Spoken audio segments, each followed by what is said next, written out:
नमस्ते एभ्रिवान। ल पारीको होइन बारीको खाउँ, अरूलाई होइन आफैले गरी खाउँ भने चाहिँ रोपे त फल्छ रहेछ नि त, काटे मर्छ रोपे फल्छ भने जस्तो। अनि इस्कुस यो कता जाउँ भइरहेको थियो उम्रेर, अनि त्यहाँबाट लगेर बारीमा गाडिदिएको थिएँ। मुन्टा खुवायो त राम्रै गरी। इस्कुसको दाना त ठिकै लाग्छ मलाई। अर्ग्यानिक आफैले रोपेको, आफ्नै बारीको, किनेर ल्याएको होइन पारीको। केही समय भए पनि आफैले आफ्नो उसमा बारीमा करेसा बारीमा अथवा ग्रो ब्यागमा जेमा भयो नि लगाएर खाँदाखेरि अर्ग्यानिक खाना पाइन्छ।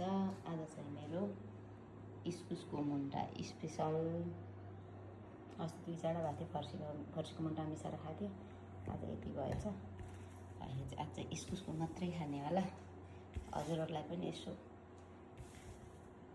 इमेजिन गर्छु न, यसलाई केलाएर पकाएर खाएको भने जस्तै गरेर इमेजिन गर्छु होला भनेर भिडियो बनाइहालेको नि त।